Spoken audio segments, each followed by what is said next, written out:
Hi, my name is Margie O'Driscoll, and I'm the competition advisor for the Architecture at Zero competition. This is the 10th year of the competition. This competition is sponsored by Southern California Edison, Pacific Gas and Electric, San Diego Gas and Electric, and SoCal Gas. They come together to fund and develop the broad parameters for the Architecture at Zero competition, recommending that this year's competition focus not only on decarbonization, but also on equity and resilience. Creating a more equitable and resilient world is the aspiration of many in the design and construction industry, but we're still on a journey to get there. This is one of the first competitions in the world to try to embed concepts of decarbonization and equity and resilience, and that made this year's competition one of the most difficult ever. This year's competition challenge was to develop affordable farm worker housing in Visalia, California. Today, I'm joined by Anna Asnis and Bronwyn Berry and the team who were the winning entry to the competition. Bronwyn, can you share a little bit about the entry and tell us a bit about it?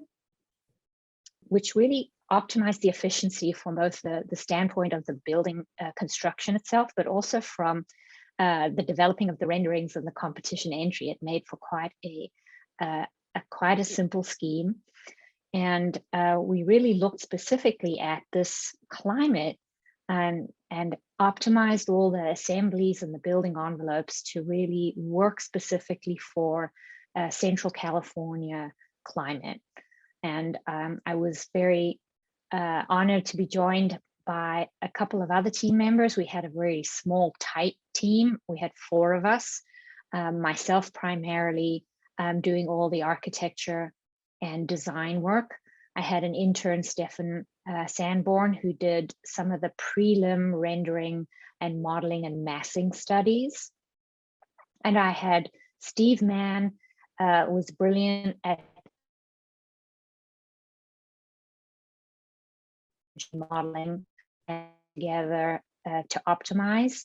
And then Anna Asnes is my landscape design genius, and she did the renderings and the landscaping with all the hardscape and the planting details. So it was a great project, very tight timeline, small team, and we're honored to have won the attention of the judges and been successful in this competition. So tell us what inspired you to enter the competition. So what I really appreciated about this competition was the fact that it's a real project with a real developer, and that it has a real potential to become a built project. And there were a number of other things too. I've been working in single family, net zero, passive house for a decade. And the opportunity to translate all that experience into the multifamily arena was something I really was interested in exploring.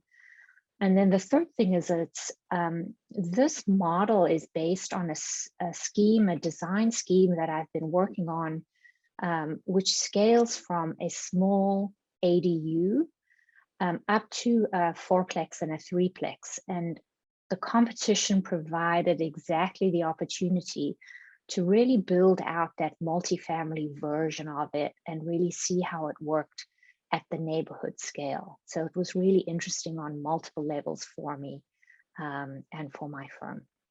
That's great. And what did you learn from entering the competition?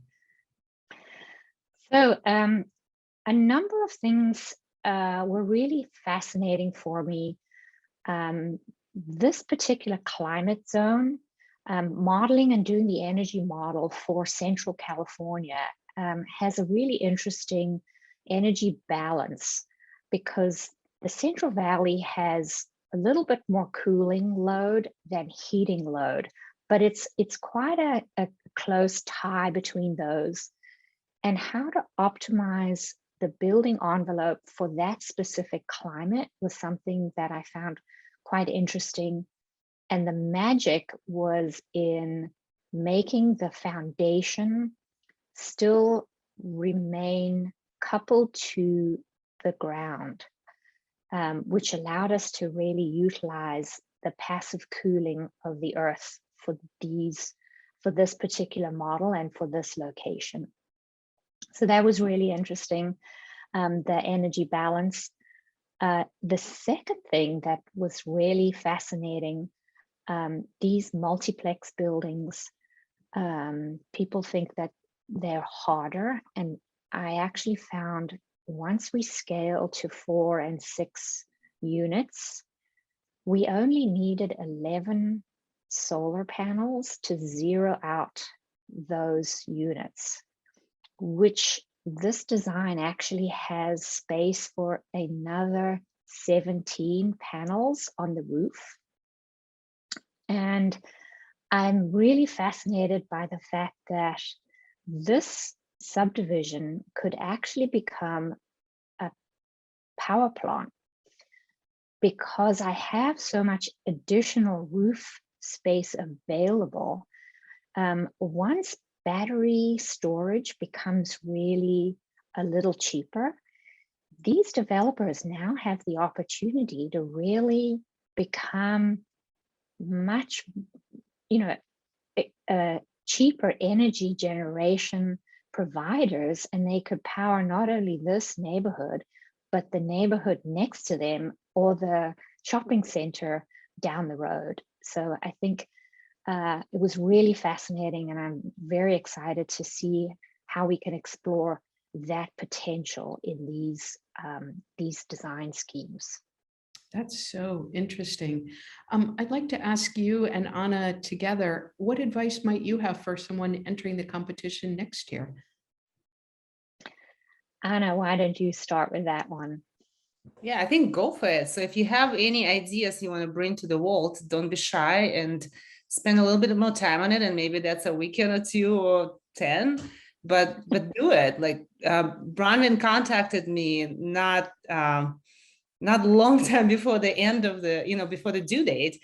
And I agreed to do so. I found a couple of weekends when we worked hard and produced the renderings and got our ideas on the table and on the paper, So that's my advice. Don't be afraid and go for it.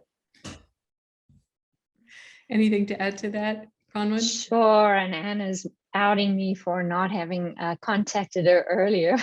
Essentially, my advice to other people entering in future is to really just focus on, pick what you're going to focus on.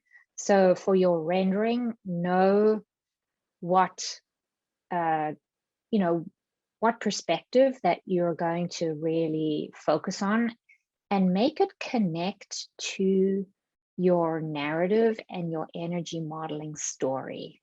And if, I'm hoping that something that we did particularly well, I know we really did, I did concentrate on that quite a bit, so that the story, the narrative runs through the imaging and the modeling and the narrative, and they all tell the same story, I think would be my advice to future entrants.